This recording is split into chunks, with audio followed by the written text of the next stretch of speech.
प्यारे बच्चों, आप सभी को नमस्कार। इससे पूर्व कालांश में मैंने गुण के पंचम भेद संख्या पर प्रकाश डाला था, अर्थात हमने उसका अध्ययन किया था। उसका श्रीमद् भट्ट ने क्या लक्षण किया और उससे कितने भेद किए हैं। और आज इस कालांश में हम गुण के छठे षष्ठ भेद परिमाण का लक्षण और उसके भेद पर प्रकाश डालेंगे। तो परिमाण का लक्षण और उसके भेद श्रीमद् भट्ट ने इस तरह से तर्क संग्रह में बतलाया है कि मान व्यवहार कारणम परिमाणम, मान व्यवहार कारणम परिमाणम नवद्रव्यवृत्ति तच्चतुर्विधम अणु महत दीर्घ ऋस्वचेति की मान अर्थात नाप तौल या मान सबसे तात्पर्य है नाप तौल, जिससे कि हम नाप करते हैं, तौल आदि करते हैं किसी भी पदार्थ का, वस्तु का।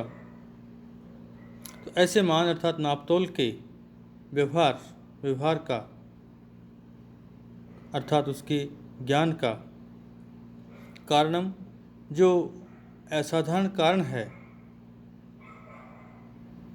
परिमाणम वह परिमाण है, अर्थात वह परिमाण कहलाता है। और वह परिमाण नवद्रव्यवृत्ति, नव जो 9 द्रव्य हैं, पृथ्वी जल तेज वायु आदि 9 द्रव्यों में वृत्ति रहता है, अर्थात उसका व्यवहार देखने को मिलता है। तत्चतुर्विधम, तत्च चतुर्विधम, और वह अणु महत दीर्घ ऋस्व के भेद से इस प्रकार चतुर्विधम 4 भागों में बढ़ जाता है, अर्थात वह परिमाण इनके भेद से 4 प्रकार का होता है। पहला भेद है आपका अणु और अर्थात अति सूक्ष्म, महत अर्थात बड़ा या स्थूल, दीर्घ अर्थात आकार में लंबा, और ऋस्व अर्थात आकार में छोटा या नाटा। तो इस तरह से श्रीमद् भट्ट ने परिमाण का लक्षण और उसके भेद बतलाए हैं। परिमाण सभी 9 द्रव्यों में रहता है, यद्यपि परिमेय द्रव्य तो असंख्य हैं। जो परिमेय द्रव्य हैं वो असंख्य हैं, किंतु उनका परिमाण, उनका जो परिमाण है वो 4 प्रकार का ही होता है, जैसे कि आपको बतलाया गया। अणु, महत, दीर्घ और ऋस्व। यद्यपि ऋस्व आदि के अन्य अवान्तर सूक्ष्म भेद ये हो सकते हैं, किंतु यहाँ श्रीमद् भट्ट ने अपने तर्कसंग्रह नामक पुस्तक में बालानाम सुखबोधाय, जैसा कि उन्होंने अपने पुस्तक के मंगलाचरण में इस ग्रंथ का जो प्रयोजन है बतलाया था कि बालानाम सुखबोधाय तर्क संग्रह क्रियते, कि बालकों को सुखपूर्वक उस न्याय दर्शन का, न्यायशास्त्र का ज्ञान हो जाए, इसीलिए मेरे द्वारा इस तर्क संग्रह की रचना की जा रही है। तो यहाँ पर भी इस ऋस्व आदि के अन्य भेद भी, अवान्तर सूक्ष्म भेद भी हो सकते हैं, किंतु बाल बुद्धि को ध्यान में रखकर श्रीमद् भट्ट ने उनका यहाँ जो है उल्लेख करना उचित नहीं समझा है। तो इस तरह से परिमाण का लक्षण और उसके भेद यहाँ बतलाए गए। गुण का अगला जो आपका भेद है वह पृथक्त्व है, पृथक्त्व का लक्षण इस प्रकार उन्होंने बतलाया है कि पृथक व्यवहार कारणम पृथक्त्वम सर्वद्रव्यवृत्ति,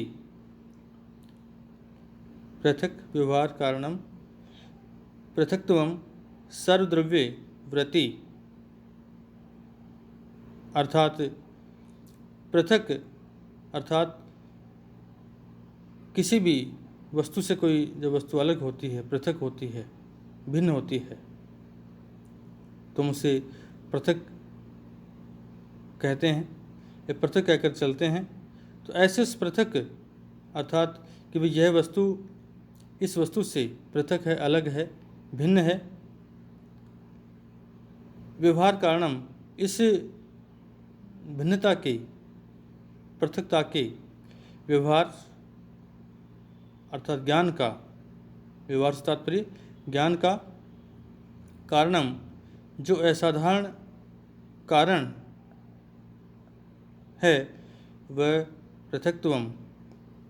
पृथक्त्व नामक गुण होता है।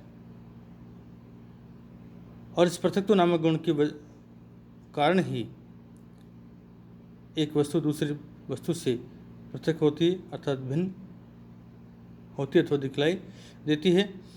और सर्वद्रव्यवृत्ति, और यह पृथक्त्व नामक गुण जो है यह सभी आपका द्रव्यों में जो है रहता है।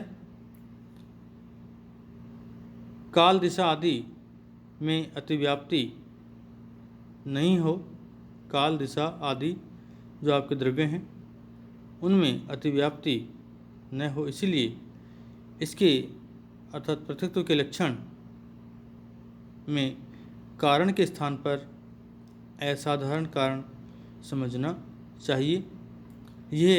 यह पृथक्त्व गुण सभी द्रव्यों में रहता है, अतः यह भी संख्या और परिमाण के समान सामान्य गुण है। तो इस तरह से पृथक्त्व का लक्षण और उसके जो भेद हैं उनको जो है यहाँ बतलाया गया।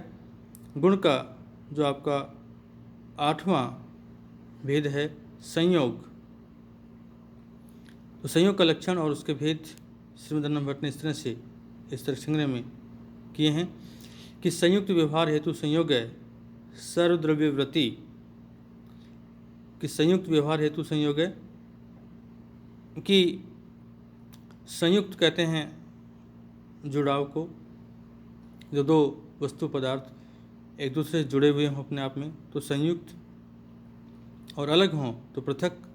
तो इस तरह से कि भाई ये जुड़े हुए हैं दो वस्तु, दो पदार्थ, कोई भी जो हैं एक दूसरे से संयुक्त हैं, जुड़े हुए हैं। इस प्रकार के व्यवहार का, ज्ञान का हेतु असाधारण जो कारण है वह संयोग होता है। और सर्वद्रव्यवृत्ति और वह संयोग नामक गुण सभी द्रव्य जो आपको 9 द्रव्य बतलाए गए, पृथ्वी जल तेज वायु आकाश काल दिक् आत्मा और मन, इन सभी 9 द्रव्यों में वृत्ति वह रहता है या उसका व्यवहार देखने को मिलता है। यहाँ पर भी श्रीमद् भट्ट ने इस संयोग के लक्षण में भी हेतु के स्थान पर असाधारण हेतु ही अर्थात असाधारण हेतु को अभिष्ट माना है, कि हेतु के स्थान पर असाधारण हेतु ही अभिष्ट है। उनके मत में ये 2 द्रव्य जुड़े हुए हैं।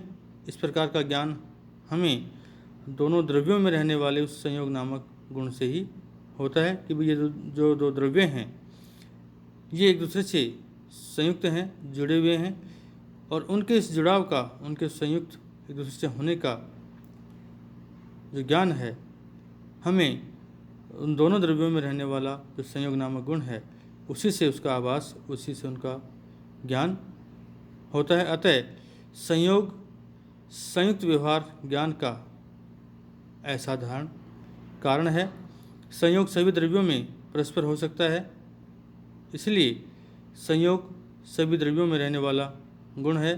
यह संयोग स्वजातीय, स्वजातीय तथा स्वजातीय, ये जो संयोग है स्वजातीय और विजातीय, स्वजातीय से स्वजातीय और स्वजातीय से विजातीय द्रव्यों में रह सकता है। और इस तरह से श्रीमद् भट्ट ने परिमाण, पृथक्त्व और संयोग जो गुण के भेद हैं उनका लक्षण और उनके भेदों का उल्लेख किया है, अर्थात बतलाया है। गुण का अगला जो भेद है आपका नवा भेद विभाग, इसका लक्षण और उसके भेद हम अगले कालांश में देखेंगे।